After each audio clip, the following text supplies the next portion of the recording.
Alright, Yep. John Kent, rock, paper, scissors, alright? Whoever loses has to do the intro. Okay.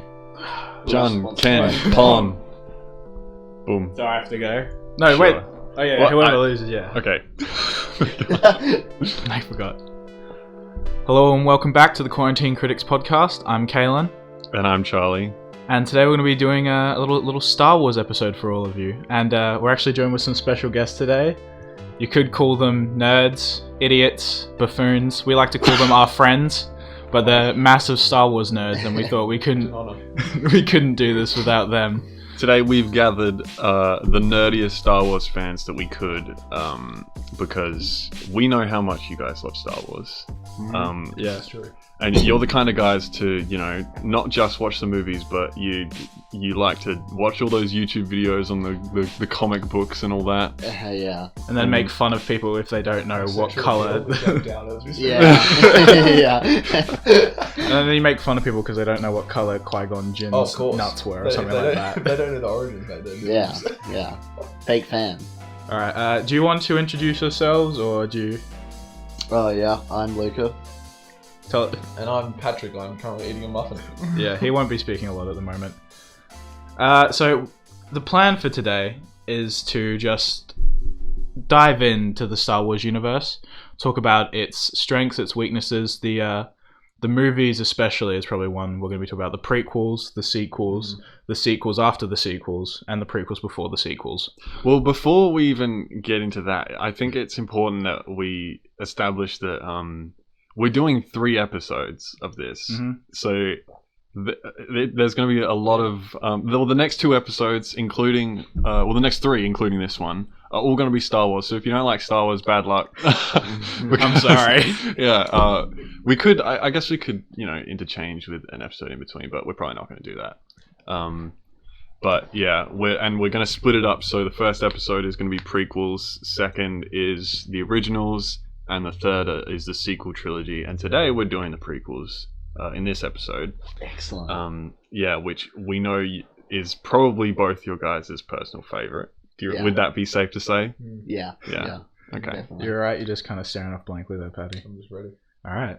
So I always hated the prequels, even as a kid, right? But you guys kind of helped me realize how awesome they are. Yeah. Yeah, they're very I guess unique. Yeah, unique. I think there's a lot of undeserved hate, particularly for Revenge of the Sith. Yeah. There's definitely a few valid points with why they are bad, and especially the first and second characters. Yeah, Like who? I mean, you can't really defend Jar Jar. That's Well, we'll get into that later with him compared to Rose, but yeah, there's a lot of controversy around that. Yeah. And obviously, dialogue choices were a bit weak. I love sand. Yeah, I'm sorry. I hate sand. yeah. Fake fan. But I mean, honestly, Revenge of the Sith is actually probably my personal favorite, or at least maybe my second favorite Star Wars film of all time. Is that because of the action, or? Yeah, that's probably my favorite part. It's probably my favorite Star Wars film in form of its action, and I don't know, its plot is probably the more compelling of some of the Star Wars plots.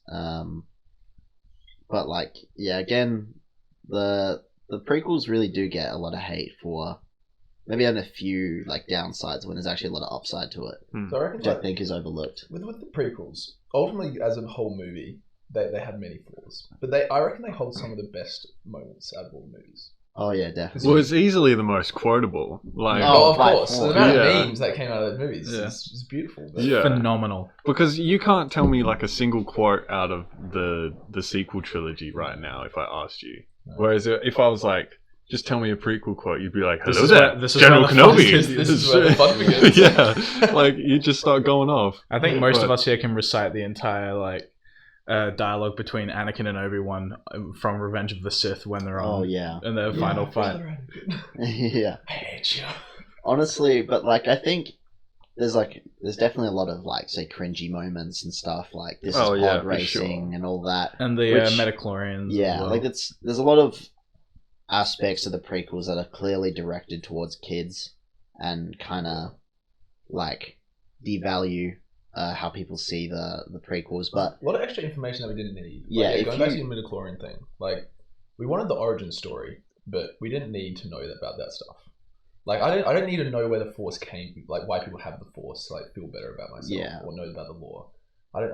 That's something that I think a lot of people did have an issue with after like only seeing the original trilogy, when they decided to introduce like this whole scientific method of measuring how powerful a Jedi can be. Like that kind of did. They're space wizards. Yeah, exactly. Yeah, it took away that sort of child wonderment. Yeah, it's like that fantasy element gets kind of taken away a little bit because Yeah, it's like, scientific. Imagine if in Harry Potter, in like the 5th movie or the 5th book, Dumbledore was just like, "Oh, Harry, the reason why you're so strong as a wizard is because you've got little bugs in you." He'd just be like, "What?" I thought I was gonna, Yeah. I thought I was gonna say your wand has the latest iOS update. That's why it's so powerful. Yeah. Like, are you on hardware? Are you on some drugs, man? Like, that's some weird shit. Just interesting note is that apparently George Lucas's original intentions for what he was going to make the sequels was going to be about the story of the midichlorians and going into more depth about them. Oh my! He did say though, like, everyone was going to hate it. Like, Yeah. the fans were going to have an uproar about it. But I it don't was care. that was the story he wanted to tell anyways. Just want Which to do it. Yeah. who knows if what it really would have been like. But it's an interesting thing to think about. Do you know who brought it back to a sort of more appealing movie for the fans rather than just dead centered all on midichlorians? That was sucked. Yeah. Yeah. Wait, what's the question? Because you said how'd they- George Lucas wanted to do something based on midichlorians. Why did they go in a different direction? Oh, well, that was just because, I guess, I don't know why he sold it to Disney. I guess he kind of decided that he no longer wanted to tell the story. I imagine that's probably something to do with the hate he got from the prequels, and like, he just decided, maybe it's better for the fans if that story's just not told. And like, obviously Disney offered him like that we missed that. a few $1 billion to buy Star Wars franchise. So yeah, I don't know how much happier he is with the sequels that we did get or not, but something we'll get into in another episode. I don't think he likes them because there were all those viral videos of him like, just going like, don't watch it. Yeah, or him like I saw one of him going to the opening of Rise of Skywalker, and he like stood out the front of a cinema, and he was like sitting in his chair, and he was like, "Don't see this stupid movie," and everyone was like, "You're George Lucas, right?" And he was like, "Yeah." And they're like, "Isn't this Star Wars?" Yeah. He's like, no, it's bad. Yeah. It's sort of like the same thing with Harrison Ford in the way that he's sort of done with he the wanted movies. he literally wanted to be killed off in the movie. He was like, please, get rid of me. he, Like, I don't want to be a part of this anymore. Which is interesting. I can kind of see why he would want that. He kind of doesn't want to be locked into a certain character, which is also kind of interesting though, because Harrison Ford's such an accomplished actor. Like, Yeah, I know. Yeah. does people always see him as Han Solo? Because he's also Indiana Han Jones. Solo is- He's also been in Blade Runner. Yeah, he's the and guy from stuff Blade like that. Runner. He's not like stuck with his role. Whereas like Mark Hamill. Mark Hamill was probably more stuck with Luke, except when it comes to his animated voicing ventures. and stuff. Yeah. He's joking. But when it comes to like live action, he's Luke. You don't see him as it's anything the else. same as Hayden Christensen as well. Yeah, exactly. He's He's like Anakin. pulled back, pretty much. He just stopped doing stuff after the Star Wars. I mean, he did do. I did he watch tried one the- of his the Italian, the shitty Italian movie, Yeah. Little Italy, Lily. Yeah. based in Bro, Canada. imagine them being like Darth Vader and then being like, I just want to do some farming. Like, Yeah. just Yeah. do acting to do farming. Like, Yeah, man. Yeah, man's crazy. But back to the fact that some parts of the prequels are actually good. Yeah, I think the action's definitely some of the best. out of action. all of Yeah, it. some of the lightsaber duels in the prequels are probably some of the best in all of Star Wars. In fact, I mean, overall, I think they have Phantom the best. Menace? Yeah, like That's mad. also, and then even Revenge of the Sith, I think it's like iconic Yeah. fights that aren't replicated well in any other movies. exactly. Yeah, I think some of the aspects that like sort of like kind of like take people's opinion away from Revenge of the Sith and like Phantom Menace is like the downsides of the characters that are like less. There's so many cool characters though that have been introduced. Yeah, that's the thing is like Like people General are so Grievous. Like, what distracted an by absolute awesome character. yeah. But a lot of missed potential though as well. I think, well, The thing that I always bring up with the prequels is that I think they would have been so much better if they stuck with one villain. Yeah. And I think because, they killed off Darth Maul in the first movie, and then... Because it was alluded to the biggest Sidious threat, though. That was the true. But, like, think about it this way. Like, if I'm pitching to you what the prequels should have been, how would you, like, think... how much better do you think it would have been if, say... Well, because they bring back Darth Maul anyway, right? Yeah. Let's say he's the main villain throughout the whole prequels. So same thing happens in Phantom Menace. He gets cut up by Obi-Wan, and then comes back with his spider legs. Then in Attack of the Clones, he comes back with his spider legs and whatever. Or maybe not that, because that's a bit weird, and mainstream audiences of movies would be like, "The fuck?" Maybe he has like robot legs. Yeah, if he's got his robot legs, that would make sense. People are like, okay, and then. Instead of Count Dooku, he just replaces him in Attack of the Clones, and then instead of General Grievous in Revenge of the Sith, I'd love to see a rematch Obi-Wan Darth Maul fight would actually be dope. I feel like as well Dooku then almost gets like he's just sort of thrust into it. Like, Yeah. You don't really know much about him unless you're like nerdy and you figure out he's like Yoda's apprentice and all that stuff. Yeah. If you just watch the main movies, you're going to be pretty much going, this was just some random guy. Yeah, exactly. And the only thing you get alluded to that he was a previous Jedi is when Yoda and Dooku fight. On Geonosis. I think and there's like a couple throwaway lines and where... then like if you're just a normal fan, he goes, "Oh, I'm just here for Star Wars." Yeah. You'll be like, "Well, who is this dude? Oh, he's just a new apprentice. Like, what's his importance?" Yeah, exactly. It's sort of just thrown in there. It's like, oh, okay, it's cool. the same with sort of General Grievous, because he's got quite an interesting backstory as well, but they never go into it. Yeah, that's what I was saying. I reckon that what saved the prequels was actually like the Star Wars: The Clone Wars, to be honest. Yeah. Like this, because if you just watch the movies, you'd be like, wow, General Grievous, like four-armed robot cyborg dude. Yeah. Dooku, some elite duelist. Darth Maul, like some cool double-bladed dude. They all pretty much just get thrown away. Like Dooku dies start of the third movie, so you only have one movie. Grievous, like halfway through 10 minutes he only has I think like 10-15 minutes of screen time in the entire But then Clone Wars movie. There's so many awesome scenes with like all of the characters, and like, wow, these guys are epic. Yeah. So then it sort of like accounts for them not being that prominent in the films, Yeah, for sure. and that makes it better. Like we obviously have the power of hindsight. Like we wouldn't have known if we were involved in that whatever all this happening. How but it was like gonna go. Yeah, exactly. But if I were to make changes to it, my ideal prequels would be, like I said in Phantom Menace, same thing happens. Get rid of Jar Jar, and then I think I actually like Count Dooku, but like you said, he's not fleshed out whatsoever. Like, he was cool in the Clone Wars. Yeah. So what if he was in Phantom Menace and he was still a Jedi? And because he is at the same time as Phantom Menace. He is with the Jedi. He's a master. Yeah, that would be cool. You just get like a little glimpse of him every now and then, going, "Oh, who's this like really great duelist?" And then next episode, you're going, "Bam!" Exactly. And is that sort of similar to alluding about the Emperor, the Chancellor Palpatine sort of thing? And then we can, when he's a Jedi, we can see that he's like got. We could see that Anakin looks up to him. So we could have like a scene where it's just them together, and he kind of like when he knocks out Obi-Wan in the duel on Geonosis. He knocks out before he duels Obi-Wan, when Anakin goes ahead and fights him first, and then he gets his hand cut off. They could have had some dialogue there. Yeah. But you had to build that up in the first movie. Right? Exactly, yeah. And if that build then up. you could almost introduce someone like Grievous in there as well, as a sort of side villain in a way. Yeah. I honestly think that if Grievous shouldn't be in it at all.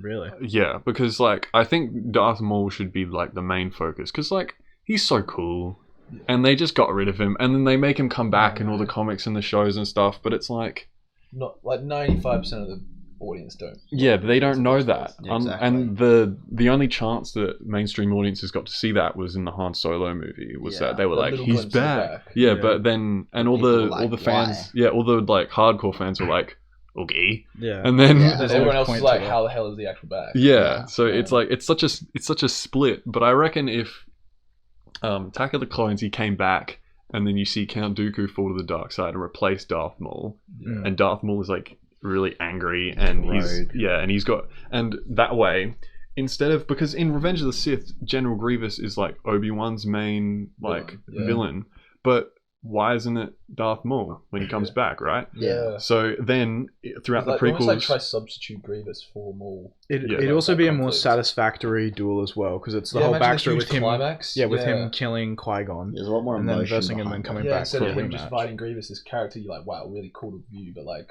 what's actually the background? Like, you're not really connected to him at all. I mean, we wouldn't get that famous line. Hello there, General that's Kenobi. a sacrifice I'd be willing to make. But if like, ideally, you've only got Dooku and Maul, and throughout all the movies, Maul is Obi-Wan's main foe, and he can beat him in Revenge of the Sith when he beats Grievous, or maybe Maul could turn or something to the light side, and then vice versa. Anakin falls. Dooku is Anakin's main villain, and when he kills Dooku, like he does in Revenge of the Sith, that's him, moving. Like they already did that in Revenge of the Sith. That's moving. That's when he, starts corrupting the dark side. You can just do that again, but it would be more impactful since we know that he was influential figure in his childhood, and that he was kind of corrupting him from the beginning. Well, you could almost decapitation would mean so much more. Exactly. Because if it was actually look up to him, and then you would see that he kills him, you're like, Jesus, all right, that's actually like a big decision. Yeah, it's almost just going. Because first of all, there's no backstory. It's just Anakin and Dooku. We've met a couple times. Yeah. So it wouldn't be like, oh, cool, I've cut his head off. Yeah, whatever. But if they actually knew each other and they had like a history, it would be way more impactful. Okay, he's actually just killed like this person. Well, again, with like similarly, is that like that sort of thing happens when he cuts off Mace Windu's hand, right? In when he saves the Emperor, and that's like his turning point. But the thing is that they never like explain their relationship really. Like you really kind of think that Anakin like hates Mace Windu because he's doesn't let him become a master. He was the one that said to Anakin when he first came that he shouldn't be trained because he's too old and whatever. Like the entire time, Mace Windu seems to be like the one that like Anakin would just hate. Yeah. But like, and you get all these scenes where Anakin's always like, "Ugh, at him." Yeah, exactly. He sort of reminds me of like Professor Snape. Yeah, exactly. He gives you a tough time, and you think he'd be sort of a villain or such to the main character, but he turns out to be. Well, we know from the comics and such, we know that Mace Windu is caught between the light and the dark side. Yeah. But in the movie, they never really talk about it. Exactly, and like they never really explain Mace Windu and Anakin's relationship because actually, like earlier on, like Anakin looked up a lot more to Mace Windu because before Anakin came, they thought Mace Windu was the chosen one because he was so powerful and he was so just like kind of strong. To everyone though, like. Yeah. Just need to cop it. Yeah, he is. Yeah. And so, like, but yeah, again, they didn't really flesh it out. So when Anakin cuts his hand off, it doesn't really like obviously like Anakin like acts in a way that where he's like, oh my god, what did I do? God, yeah. Like, yeah, this is like fucked up. But he doesn't actually. You don't really care because you're like, well, he killed the dude that was kind of a dick to him the entire trilogy. But also, the fact that the Chancellor from that it's easily able to get him to just turn on Mace Windu that quickly. I don't think that was also satisfactory or didn't have enough build up behind their relationship. You don't get enough sense that Anakin's... You understand that he's troubled and stuff, but you're almost just like, oh, he's just going through a phase, not the fact that he's willing to suddenly kill younglings and turn on his Jedi Order. Well, that's not in-depth enough. Like, if they had a scene with younglings throwing rocks at him or something, maybe. Well, no, they needed so much more time to make the audience understand that Anakin was like psycho. Really starting to go crazy. I don't think necessarily that, but I just think that because of the things like pod racing and Jar Jar and all that stuff, a lot of people kind of get taken away from the actual story of Revenge of the Sith, which is, Anakin is a kid with no father and he's a slave. Yeah. And he gets rescued and then his mother dies, which he couldn't save her, and then just a little bit rough. And like, so like the first movie, there's really no real issue except that he's a slave, but he's, he seems pretty happy. But then it's almost just like the first movie is just the introduction to Sidious over. Because like the second movie is actually really important, but people kind of don't care as much because it's a pretty average movie You got in a lot of aspects. 10 quality minutes. Yeah. Elite clone trooper. Yeah. Versus droid fights. But like my favorite scene. because like when he goes to save his mother and she dies, Yeah. he slaughters an entire village of Tuscan Raiders, right? Which is like pretty messed up. And he's like, that's when he goes like, I killed the men and the women and the children and whatever. Yeah. Like it's really dark and it's really messed up. And that's when you kind of like, oh wait a second, like what's people wrong with gloss this guy? over that. And and it's I like, feel like it's so memey. Almost even when just watching the movie, people don't realize actually like, oh crap, he's actually just like killed a bunch of exactly. Well, the reason why people don't take it seriously, in my opinion, is not like a lot of people go, oh, but it's not emotional enough because Hayden Christensen's acting is so shit. But It's just the it's the dialogue. Yeah. Like the writing is awful. Like, Yeah. It's very still. Yeah. Okay. and then he throws his wrench in anger, and then he's just like, "It's Obi-Wan's fault. Yeah. It's all his fault." He's just like a 4-year-old, a toddler having a tantrum. Yeah, it sounds like my Exactly. 14-year-old cousin when he loses a Nerf war with me. Yeah. Because I bring out like... How old are you? It's the art of writing. Tell, don't show. Exactly, Alright? yeah. But George Lucas took that board. yeah, That was what he had on one post-it note. Yeah, it was like, Tell, right, don't guys, show. remember to show, don't tell, right? And then it was like, crap, someone flipped it. Go down it. All 3 movies ruined. but so like that happens and he becomes, you actually really, like if you really think about it, you're like, wow, that's pretty messed up, and he's actually like a lot darker than you think. And that's when he's like, that's when I think he starts saying stuff about how he's like, I need to get powerful enough to like make sure no one else I care about dies. Yeah. And then, then episode 3 comes and he starts having visions of his wife dying, and then again he's like, any I can't. sane sort of person would try and want to prevent I'm not going to let my wife die, obviously. And like, unfortunately you don't really, like, this isn't explored in the movies, but it's like, it's revealed, I'm pretty sure, that it's Sidious who's giving him these visions. These visions aren't real, but it's Sidious giving him visions so that he can further push him over. Yeah. And so and it's also Sidious that kills Padme by taking her life force and giving it to Anakin. She didn't die of a broken heart. Complain about that it was just die of sadness. No, it was Sidious. Yeah. Right?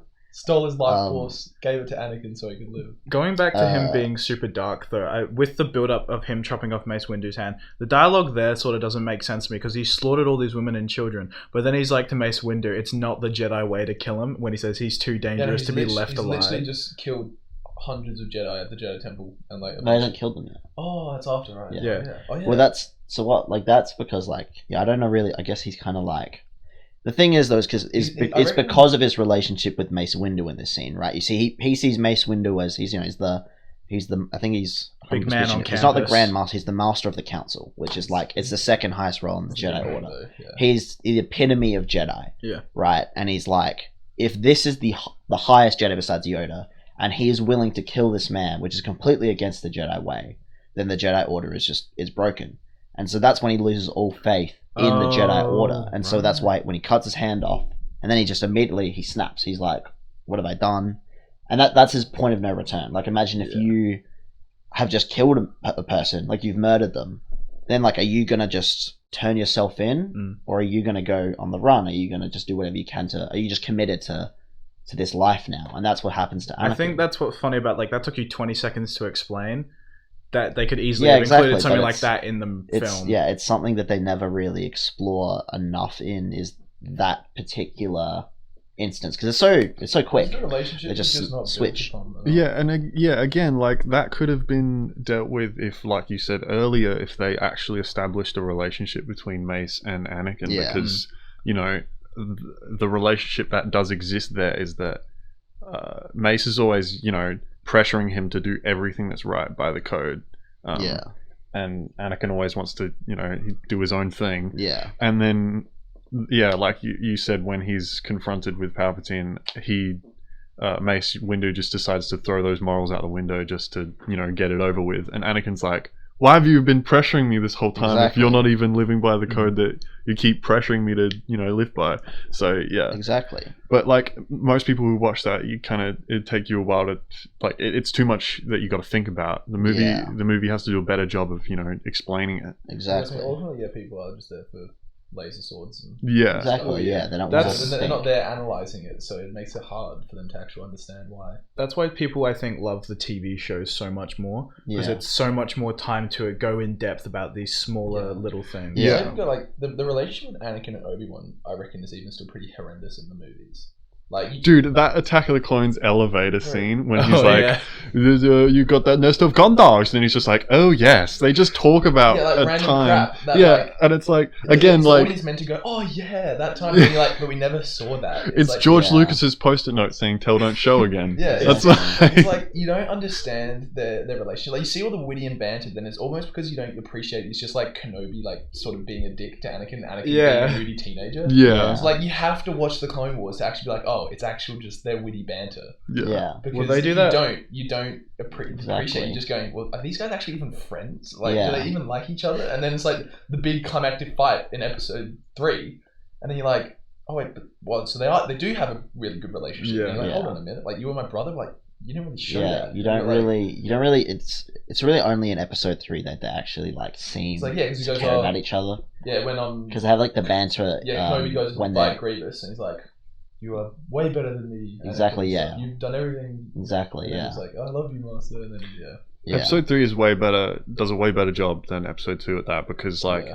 even if you just compare the first scenes with Anakin and Obi-Wan, Attack of the Clones is them in the elevator talking Yeah. about experiences they've had, whereas Episode 3 is them actually flying around talking to each other while they're in the middle of a battle, Yeah. bonding and quipping yeah, to each you other. get to experience it at least, yeah, when they go and say the Chancellor. Yeah. They have their band when they're fighting. Oh, okay, so when they're in these battles, they are actual matey. Yeah, because you're seeing them, Just you know, like joke around when they're killing battle droids and stuff. I think George Lucas lost his post-it note at that point. Yeah. He'd fallen off his Yeah. wall. It's like, Yeah. okay, I have to show now. But again, one of the I guess like the stories that people always forget about with Revenge of the Sith and stuff is like at the end of the day, it's a very actual just depressing and messed up and sad story. No. Overall, like it's about like just like this complete collapse of government entire, yeah, and like empire. you know, and then the fall of like the I guess the messiah Yeah, of, the of these people. religion that they've Yeah, got rid of. like Yeah. he you know, he's evil. He kills all of And them. if only Ahsoka was there, Yeah. yeah. she would have stopped it all. And like, and you think about like also, I think one of the kind of stories that's not explored enough is, especially like with screen time and stuff, is Obi-Wan's story, which is actually probably the most depressing story in the entire yeah, I can imagine being trilogy. You know, like he's a Padawan and he loses his master Qui-Gon when he's killed by Darth Maul, and then becomes a teacher of this sort of you know, like, yeah, rejected he student, takes on and the pressure as well. he takes on the Chosen One, the most important Jedi to ever exist. It's not like it wasn't like really like an honor as well. They were going, well, should he actually be trained? Exactly, yeah. He was sort of taking a risk for his reputation, going, I actually want to Yeah, teach this dude. and so then There's a whole lot of other he stuff that happens loses. to him as well, where it's like Yeah. everyone he loves gets killed as well. They never explain how, like The Clone in Wars. in the movies, but you know, his like Satine is Yeah, getting his killed love by Darth interest. Maul. She is killed, Yeah. and then you know, all his friends, everyone he knows, is killed when Anakin kills all the Jedi, Then he has to go and kill then his he has lifelong to brother, then he has to pretty go much. and fight. You know, the person that he probably loves the most.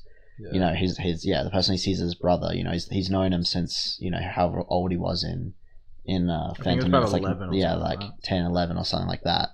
Like honestly, his story is actually probably the saddest one. He doesn't have any. And then he He just becomes comes- like almost the last Jedi as well, going into the Yeah, original exactly. trilogy. He just comes across as so collected all the time. You sort of don't really Yeah, exactly. appreciate how And that's messed up why his life has been. Obi-Wan's kind of seen as the perfect Jedi, like the ideal Jedi, because Yeah. he takes all the morals and he actually follows them, Mm. and doesn't, you know, he doesn't get guided by like what is it, like anger and except he has a passion secret stuff. girlfriend. Yeah. yeah, except yeah, But how except- how One awesome! flaw. yeah. But back to the whole thing we were talking about, like fans are there just to see lightsaber fights and Yeah. stuff. How awesome would it be if Obi-Wan just snapped and went full ham on like a droid army or Oh, something yeah. like It's that? like, I'm sick of this crap, man. Yeah. My life sucks. My Padawan's a dick. It just goes crazy. Yeah, It's like that the animation of early Clone Wars with Mace Windu just killing Yeah. all Oh, those yeah. droids, and he just goes ham on everyone. That's it, mate. That's the restriction with the movies. You can't get these completely epic scenes where they Yeah. fully appreciate how crazy. That's Like yeah, with Obi-Wan's abilities, it was like he could block 12 blaster bolts at once. yeah, In the movies, like one every 3 seconds. yeah, exactly. It's like, Again, like all the lightsaber fights in Clone Wars are like awesome yeah. because they're just like they can They do just stuff that can't humans replicate. can't. Yeah. And you could CG it, but it'll look really weird. Yeah. Like, That's Darth why, Maul Ahsoka is in the Clone Wars is so cool. Yeah, It's and just that's like so awesome. Yeah. one of the reasons why the battle on Mustafar, between Anakin and Obi-Wan, is probably so good, is because So it much was, time into it. you know, highly like choreographed, and they took the time and That was effort to actually the really one that made like the film, yeah. to like make sure that fight was done perfect. properly. Yeah, and it was just like it kind of epitomized that film like kind of perfectly at the end, because it's just like, you know, it shows the emotion of that fight, which is, you know, these two guys who have known each other and like loved each other since they were like really young. I mean, Obi-Wan was still a Padawan, or he'd just become a knight, you know, and Anakin obviously was just a child, and then they have to have this massive fight between them, which decides it's the fate of the galaxy, that fight, which ultimately, even though Obi-Wan wins, he doesn't kill him, so it really didn't change anything. You're saying it's like, if you chop like 3 of the dude's limbs off, he's on fire. Yeah. And he's slowly going into a lava pit. You Well- probably assume that he's gonna die. Well, Yeah. potentially, it'd be interesting because if he had killed Anakin there, then Darth Sidious never would have used Padme's life force to bring Anakin back. So then it would be interesting to see happen then though. Like, Padme grow up with Luke and Leia, but Darth Sidious would still be out there. So you'd still see, because the Empire is gone still back to fallen war, at this maybe. point. The Empire's still there. It's still fallen, and the Empire's risen up. So it'd be interesting to see what new Darth Sidious would definitely find another sort of Padawan or something. someone's. Well, I mean, Anakin was the chosen one though. Well, Yeah. he's still like Dooku and Maul and stuff. Like, he knows how to find his. Yeah, he would just Even take if Anakin died, the story would have continued on, and then you could still get that scene of Obi-Wan's. It'd be interesting to see the dynamic between him and Obi-Wan then, and see Obi-Wan's dark side, because they talk about in the original trilogy how Darth Vader killed his father, but if Obi-Wan had been like, "I actually killed your father," Yeah. and then the difficulty of understanding of how with Luke. Yeah. Going actual, because it was ultimately Vader. Yeah. Who killed Anakin. But then if it was Obi-Wan, Yeah, then we could see a sort of. actually did kill. It'd be more of a temptation for him to go to the dark side. Luke, because it would be we could be like really mad. Yeah. Be It would awesome. be, like, You know, when this is just something to talk about in the next episode, but like when originally they were writing the story for episode 5, they were, instead of having it was actually for episode 6, but it was based off of original writings for episode 5, when they were going to have Vader tell Luke he was his father. There was a bunch of different scenes filmed where just so like, because they didn't want it to get leaked what was going to be the actual plot twist, and so they had ones where Luke would join Vader, or where Luke would kill Vader, or where Vader would kill Luke, and then in some of the writings for episode 6, there was going to be, after Vader does that thing where he dies after saving Luke was going to put on Vader's helmet and become Darth Vader, That'd be awesome. which would be so strange, but it's interesting. I wish if we can, with like the sequels, I would just love, like with stuff like that, like actual take a risk, like when Well, they were taking a risk already with the movies, because it'd never been Space Wizards hadn't really been done before. it was like with Kylo and Rey, when Kylo actually goes like, Rey, join me and stuff, and like everyone in the audience is going, oh well, she's gonna say no. Imagine if she was just like, yeah, right. Yeah, what if she did? Cool, dark side. And then you're like, holy shit, like what? But the hell? I'd love to see like a fight between Rey and Kylo against Finn. Yeah, imagine that actual though, like the main protagonist, like flip everything on its head, to the biggest ballsy move, and just be like, yep, she's dark side now. Yeah. And then you'd be like, what the hell? And then it actually has to be like a proper struggle against these two. Yeah. But then it could probably almost be like unrealistic that they would ever win, because ultimately, like, we're talking about Kylo and Rey here, so Yeah. they're probably like Finn, the little stormtrooper dude. Or if Luke, because Luke's still alive technically at that point. Oh yeah. If he'd come back and just been like, So Cliff goes absolutely ham on him. Before the sequels were even released, I had my own little, like, after seeing Force Awakens, and I think before Last Jedi, or maybe after, I had my own little fanfic idea of what I wanted. Everyone did. Yeah, of what I wanted the last Skywalker, whatever that one's called, Rise of Skywalker, to be. And I don't. Should I talk about this now, or should we save it? Let's just go. go. Let's just go with it. Yeah. But what There's a whole I lot you can wanted talk to about see was sequels. what I wanted to actually see was similar to that, was Rey accepting it, but I didn't want her to fully embrace the dark side, because I thought that'd be a bit silly. But I thought, Yeah. Maybe awesome. What I wanted was something different than the original trilogy and the prequels. I didn't want them to just do the exact same thing as they did last bit time, of a copy paste, which they ended up doing.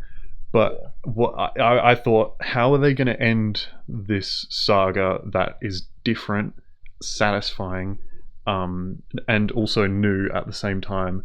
That's a tough task. Yeah, and the thought that I came up with is, I was like, this might not be appealing to mainstream audiences, but I think it would be kind of cool if, in the end, Rey and Kylo do team up like they do in Rise of Skywalker, but it's not Kylo turning to the light side or Rey turning to the dark side. It's them embracing the balance of the Force.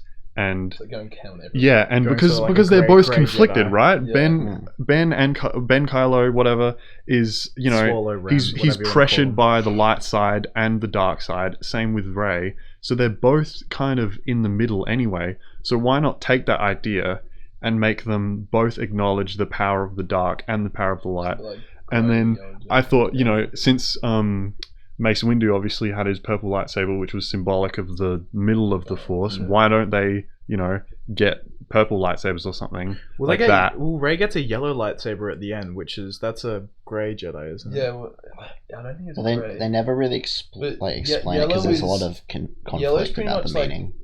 I'm pretty sure you're just in the middle. Yeah, you're not conflicted by either side anymore. It's pretty much you're just the Force. Because the yellow lightsaber is probably the most confusing lightsaber, because there's a couple different meanings associated with it. Well, with the different lightsabers, it's all to do with the kyber crystal, because a red lightsaber comes from corrupting the kyber crystal. Yeah, you take a normal one. Yeah, and then or you could get a synthetic one, which they make. The blue and green ones are normal, uncorrupted ones.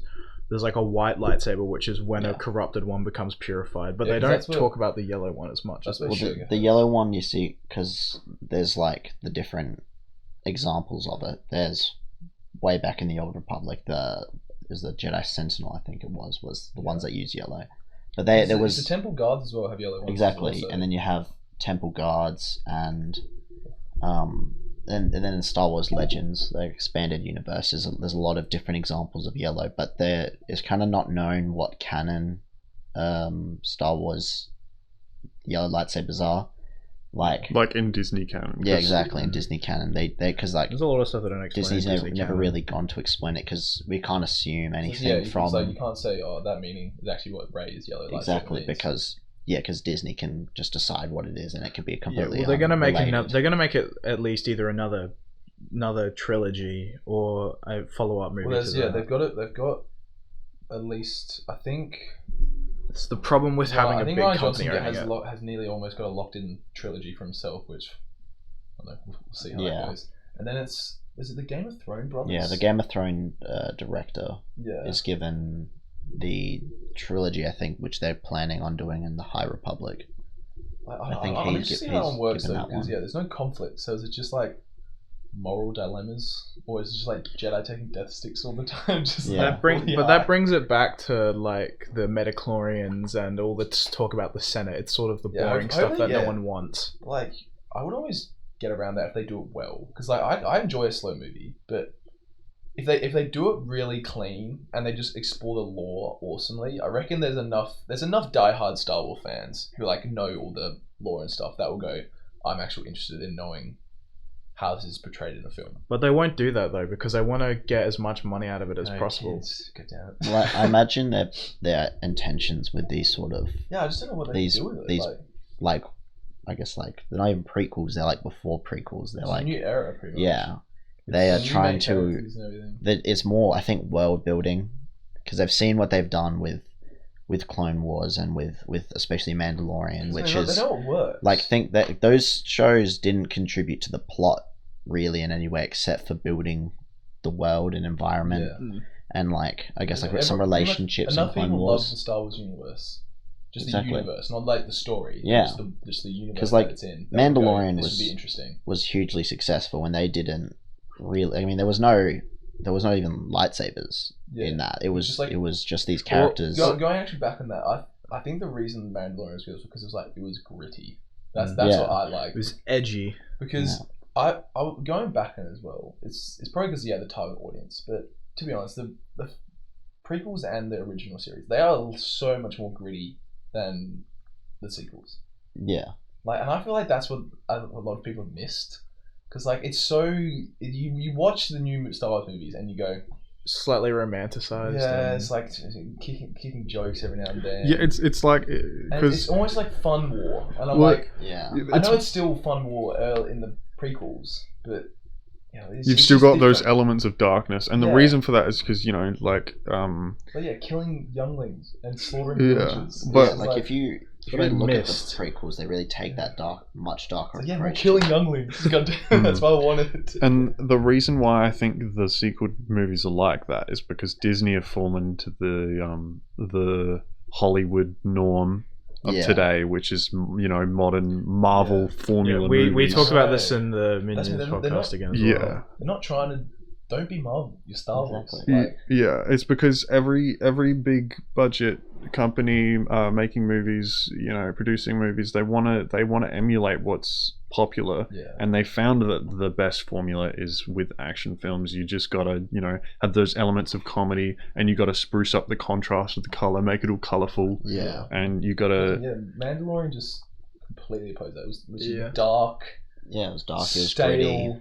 And it was just like one dude just like killing people. Yeah, and it was brutal. Well, with the I was like, this is like what the Star Wars universe is. It's not like a friendly place. Like we're talking about a universe filled with literally everyone has a gun and wants to kill you. Yeah. And I was like, we're back to actual Star Wars here. I think it's also the problem with Disney when they're trying to make it more like the Avengers, is that the Avengers universe, Marvel universe, has a much larger, like so much more backstory and information to it than Star Wars. Yeah. So with Avengers, they can sort of, but with those backstories, all the stuff that's kind of in the background is actually, it's not that boring. There's a lot of cool and different stuff that they can just throw in, which people like. It's just whereas dynamic because like Marvel, they had so many comics first, while Star Wars, it was the movies, and then so much content came from that. Yeah. And I reckon that's just played in how it's been developed. It's just like, imagine you have all this resources to make these epic movies. Well, Star Wars, you just go from nothing, and then from that you get all this extra stuff. Exactly, especially because with Disney, how they get to decide what's canon, what's not.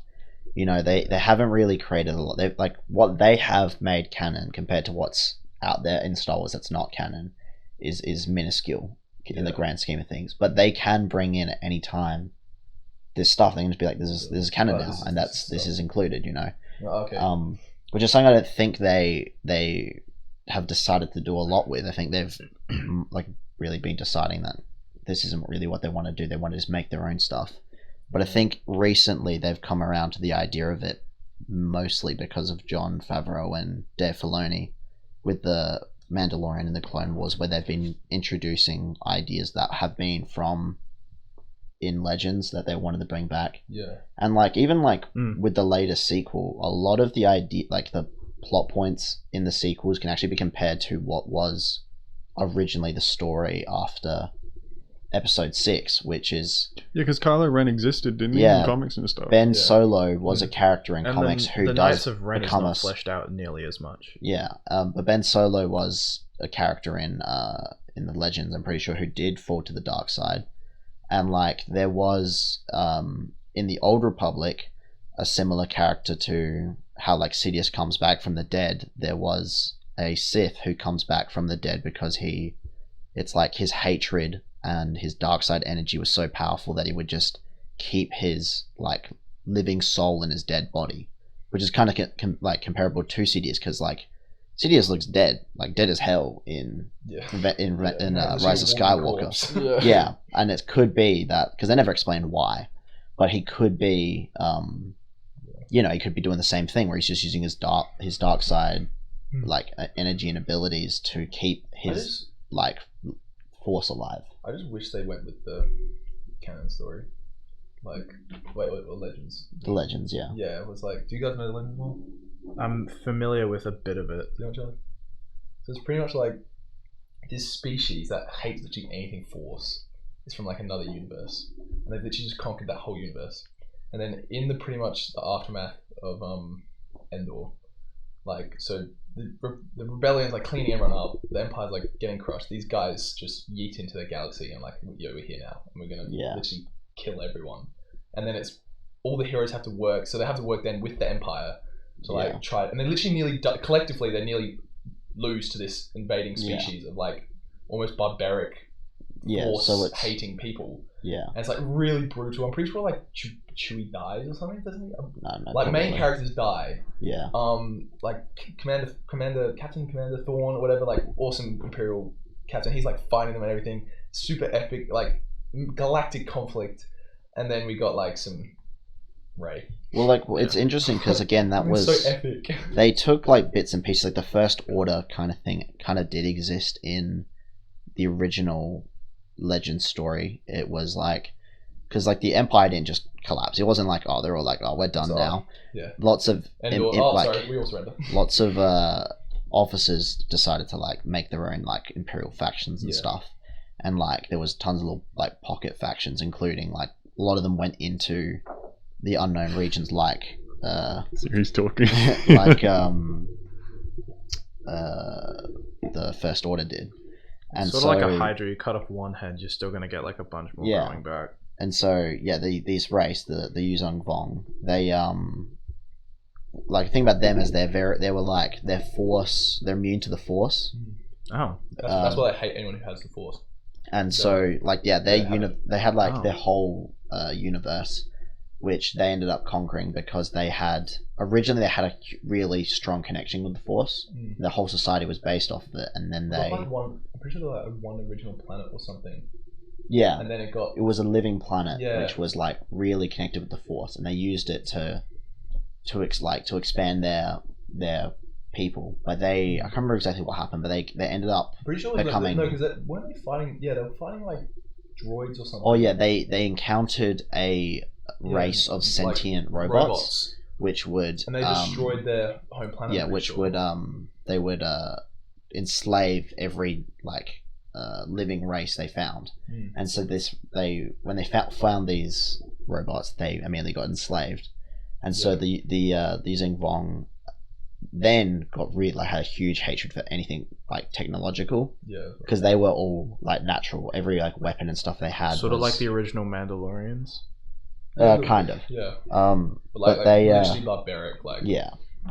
And so they ended up becoming like super warring and savages. Yeah, and ultimately they ended up like destroying their home planet to kill like all these robots. Yeah. And when they did that, they were like the Force was taken away from them, and they became like immune to the Force and stuff.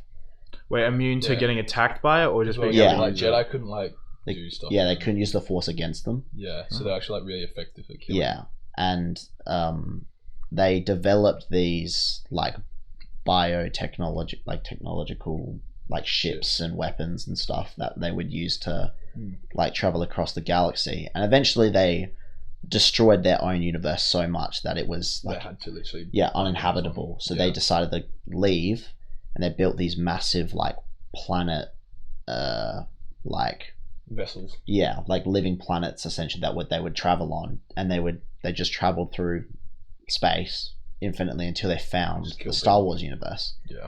And then when they got there, that was the New Republic had been formed, and like Luke had formed his Jedi temple and stuff. It was probably at the same time as The Force Awakens. Maybe like a little bit before that, because Luke was still in his prime. Was still alive.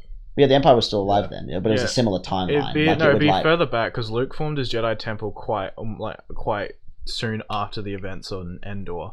Yeah, but the Jedi temple was very strong then. Is what I'm saying so it was about the same time as when The Force Awakens would have been. Luke would have been a little bit younger, but he would have been, it'd been 20, 30 years maybe after the Empire had originally fallen. But that you can't really expect that the Empire would have completely collapsed within 20, 30 years of the Emperor dying. And they were still fighting all these like pocket factions, and then when the Yuzong Vong came, they had to like band together because like they'd already recruited like thousands of Jedi. The enemy of your enemy is my friend. But so literally getting rolled. As soon as they came, they're literally like, who are these people? just absolutely churning through our galaxy. How did they end up defeating them? Actually, I don't remember that. Yeah, to be honest. they I'm pretty sure just collectively they were strong enough together. Yeah, they just ended up making new technology to fight them and stuff. They ended up working together, and they were going to look. Yeah. If we don't actually combine our forces, we are going to die. Yeah. So. But yeah, that was a very interesting, cool arc. Potential arc they could have gone with. Yeah, but they unfortunately they did not. Yeah, they didn't go for it as quite as an exciting. But also, it was gritty as well. Like everyone dying. Unfortunately, though, I feel like it's a bit unrealistic to assume they could even explore that in or trilogy. adapt them in like 3 movies and like a whole huge. Yeah. Again, I don't think mainstream audiences would like that because Exactly, I think it'd be too gritty with the heroes dying and all that. Yeah. Wow. Well, anyway, I think we've run out of time for today. Yeah, I think that's also a testament to the knowledge that you guys have to this this series. You guys both pass with flying colours. Yeah. So yeah, thanks for joining us. This is just episode 1, so you've got nowhere to be. You can listen to the next one, which will probably go in chronological, going to the original trilogy. Yeah, we'll do originals next.